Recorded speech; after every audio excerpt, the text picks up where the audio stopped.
Hi everybody, Mick Lebinskas here from She's Building a Robot, and I'm very luckily joined by Temitope from Lagos, Nigeria, who I was connected to via LinkedIn. Thank you, LinkedIn again. And Temitope, you work in a robotics lab in Nigeria. Can you tell me about what you do and a bit about your work? Okay, in Nigeria, I work as a robotics trainer. Go to schools, especially with the use of Lego and Arduino. So that's what we've been doing. Okay. And is it how old are the kids that you teach?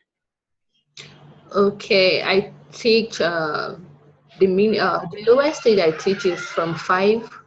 The lowest because it's in cadres. So it's either you're in the lower, the junior, the intermediate, and the senior. So for the junior, I take from the nursery schools. Then for the intermediate, the primary, going into Lego and building. Then the secondary, I think that's called high school over there. That we take them Arduino. That's what I've been doing here in Nigeria. Okay. And how's it going? Is there a lot of interest in robotics? Is it and particularly because She's Building a Robot is focused on young women? Is there interest from young women in robotics and programming?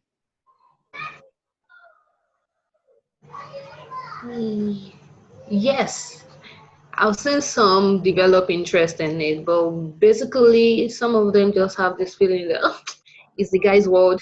Some of them even approach me and said, "Ah, teacher, how did you survive?" and stuff like that. You have to just be strong and stuff like that. That you can do it. If I can't do it, you can do it. So for women, they are still very, very scarce. Maybe because the Nigeria that we are is not giving us time, or it's not giving us a platform in the aspect of robotics. So if you want to go into that field, you have to work hard because the hardware is not available. You have to get some stuff, and it's kind of expensive acquiring the skill in Nigeria. Yeah. And how did you get into robotics?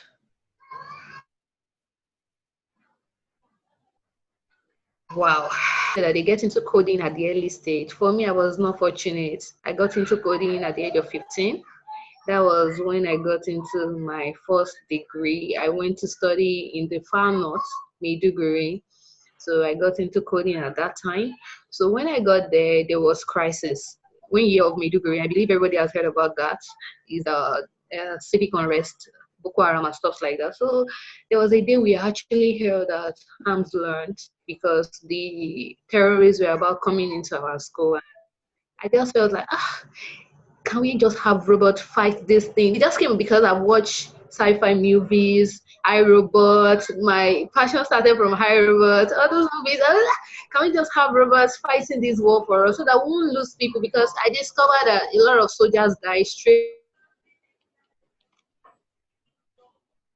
bullets. And that was how the whole idea came.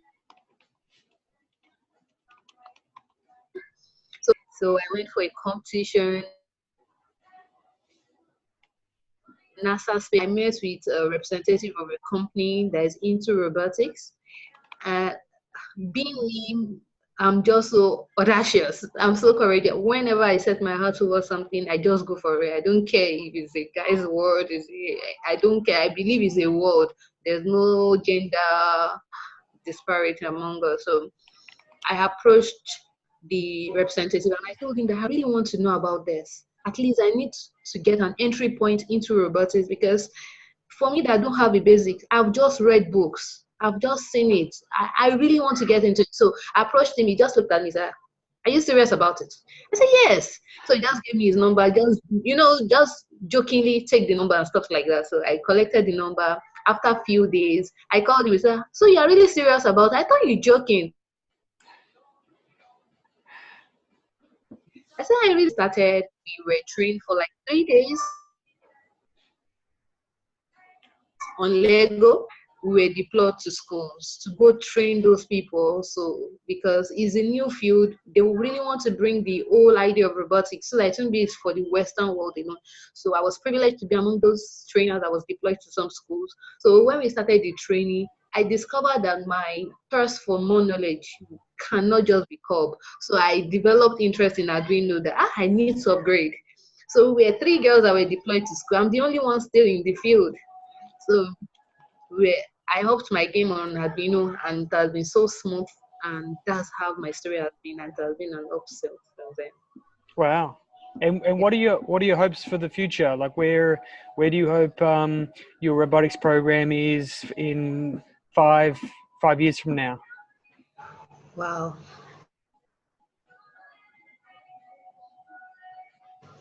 Like I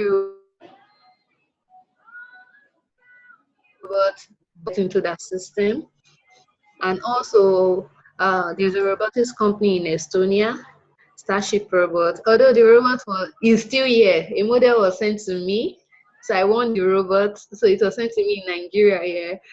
I've always loved to work for a robotics company, to see what I've been doing in Nigeria, to see it come to light, to see a bigger model do stuff for us in combat, in wars, and stuff like that, the healthcare. So now I'm even thinking of bringing AI into it. So I just got a scholarship on Facebook to study secure and private AI. So I'm thinking of bringing AI knowledge and my robotics to come together to bring it forth enforcement learning. So in the next 5 years, I love to be an engineer in that field, just to go wide and just do wonderful things. Okay, great. And in 5 years' time, how many female roboticists would you love to see in Nigeria? The least I want to see is one. I don't, the least I want to see is just one, and I are not going to have one because I'm already one of them. So I know. you can only at least I want to see one. But, I'm really hoping my last training that I did, because I did a workshop, a week workshop, going to schools, training them free on the aspect of robotics. I just hope if some of them pick up interest from it and just, oh, wow, let's just start this career and just kickstart. okay. Excellent, good fun. And what do you love most about teaching robotics?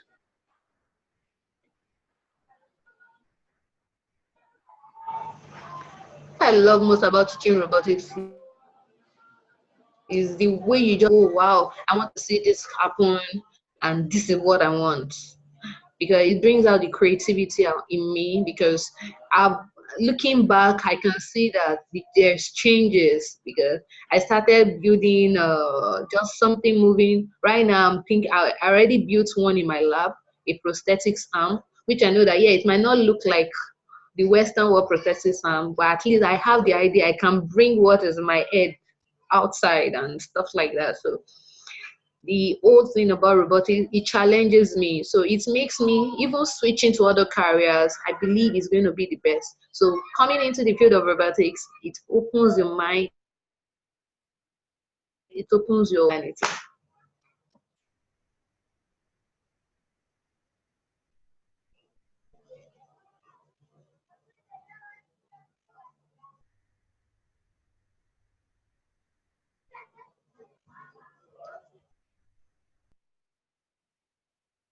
Wow, I can't hear you. I had myself muted. What's the hardest thing about teaching robotics? Wow, the hardest thing in this part of the country, people don't still get the whole idea.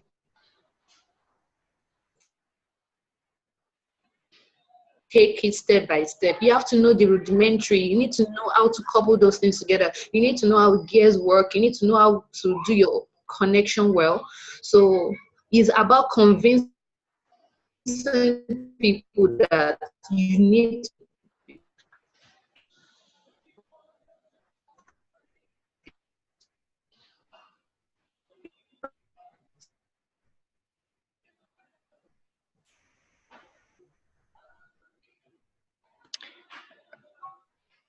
Hi, sorry, the video's cutting out a little bit. So I just missed the last bit of that, but you're saying you need to understand the fundamentals and just how gears work and things like that, and just the real basics first. Yeah, so convincing people to come into that field and say that, okay, you have to take it one step at a time Yeah, is difficult. Everybody just wants to get into the field and just start doing stuff, forgetting that you have to start with the baby steps, growing up, then you start developing something nice. yeah, I understand. That makes sense. Yeah. And it sounds like there's some kids in the background there. Are you teaching today on a public holiday, or? Yeah, everybody's home. So Okay, everybody's excellent. So, well, uh, next time we'll have to get some of your kids in, and they can show us some of the robots they've been building. okay. Okay, that would be nice. Yeah. Temitope, thank you so much for sharing your story and inspiring young women around the world to get into programming and build robots. Good luck on your journey to build robots, and really wonderful that we got connected. Yeah, thank you. Same here. Thanks.